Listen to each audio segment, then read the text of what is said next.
Thank goodness you're here, John. How was the Southern Baptist Convention? You know, it was a wonderful, wonderful time. Saw Tim down there at the Southern Baptist Convention, and I don't know if Dusty was there. No, Dusty was. We went to his church Sunday, and then at Round Island, we just got through sharing some video. We still have more. They celebrate 195th anniversary. How about that? So you did run into Tim.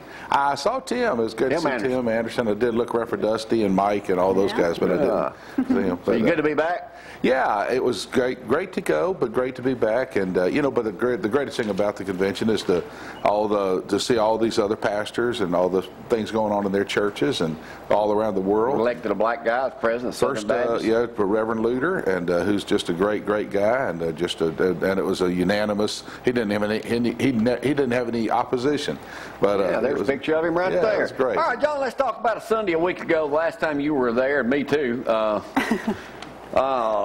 Man, you was on a roll there, Johnny Lee. Usually is. You know, what's the deal with mercy?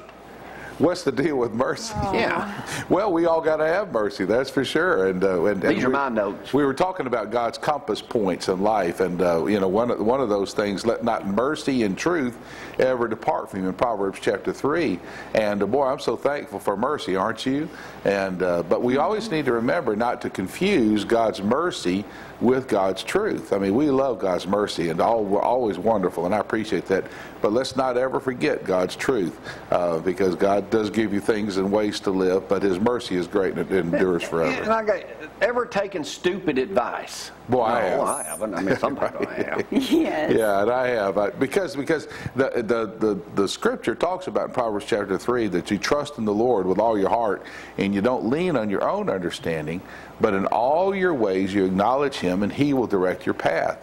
And boy, I've taken some stupid advice myself outside of God's will. You were talking too about when you used to be, you know, you were like the Phelps kid swimming. Yeah. You almost made the Olympics, right, but you were a swimmer. And you said you just always looked back. Yeah, right, exactly. That's and right. cost you the race. Used to just frustrate my daddy to no end, because I was a pretty good swimmer. I ended up being a lifeguard, and not quite Michael Phelps, but in that league. Now, even when you go to the Gulf now, they think you're a great swimmer, don't they? Yeah, usually I swim from Fort Morgan to Fort Gaines across the Mobile Bay there, and then sometimes kick up a pretty good wake, even with to affect some. So there's something wrong with looking behind you. Yeah, well, the truth of the matter is, I would just about be to win my race, but then I'd start looking and seeing how everybody else is doing. Of course, you know, my dad's just screaming, "Just swim, just swim to the wall." But I'd be looking around, and a lot of times when we look around, we end up losing.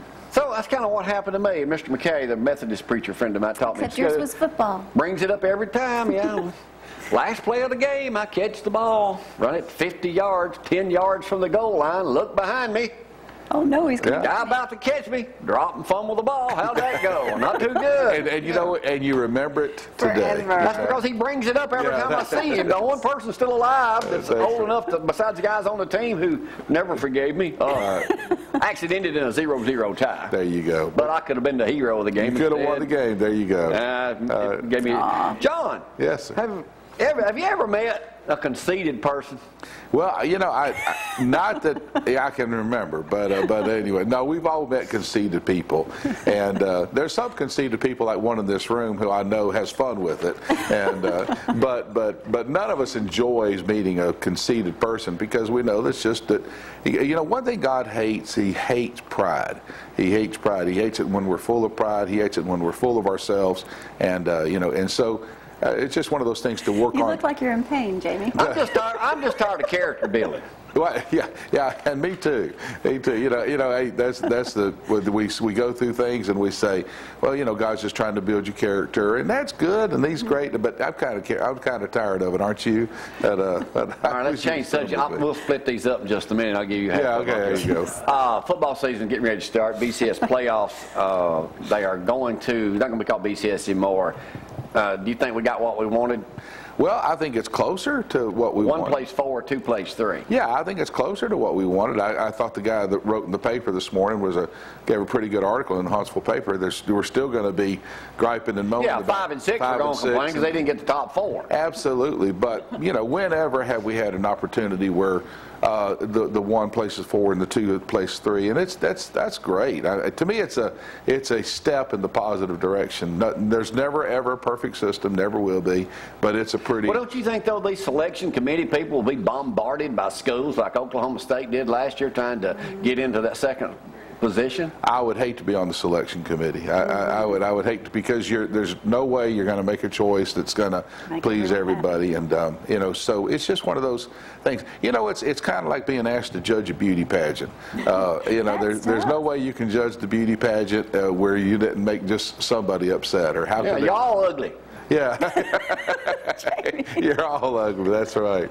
Oh, yeah, that's for sure. No, I told Nancy years ago, she used to get asked to judge pageants. Gloria gets that all the time. Yeah, the pageants and stuff, and I said, Nancy, it's just a no-win situation, because you just can't make everybody happy. But I'm excited that we've got a bowl. I'm excited about this. Let me remind y'all, starting July 1st, we bought the Crimson Classics and Crimson Comments. We're bringing them back here exclusively on ZTV 11, the only station north of Birmingham. We'll give you a time slot on when they're going to be running. We got new programming. John, you don't know what I saw Monday night at 5:30.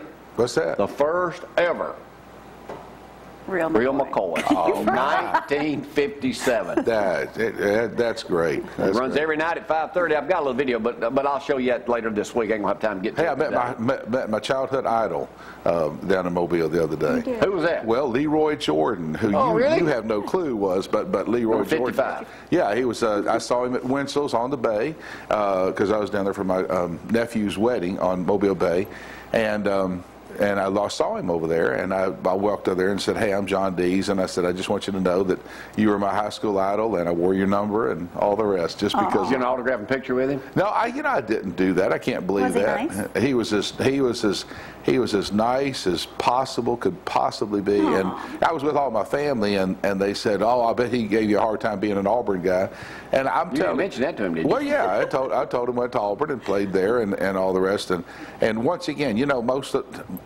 every time I've met an Alabama player, the Alabama and the Auburn players are good to each other. It's the fans that are crazy. It's the fans that are crazy, right? It's like Wes Neighbors has told us many times. We don't, you know, it's y'all are the ones that want to start something. The players like each other. Roll Tide. The players, you know, they're players. I think there's just a respect and all that. But he was just a classic guy. Well, it's good to have you back in action. Preaching this Sunday down. Yeah, I'm going to. I sure am. 9 o'clock and 10:45, right down the road, right there across from Bob Jones High School. Currently, before we move to our new. That's right. We got a bunch of double wides we're moving down there. Yeah, we've got a bunch of double wides, exactly. Good to have you back in action. John, football season a little over 2 months away. Can't believe it. And ready for it. You'll have something to do. I certainly will. I got a lot more to do when I take all these vitamins in 1 week we're off too. Good old vitamins. Yes, sir. We'll be back tomorrow morning bright and early. See y'all. We gotta go. Bye.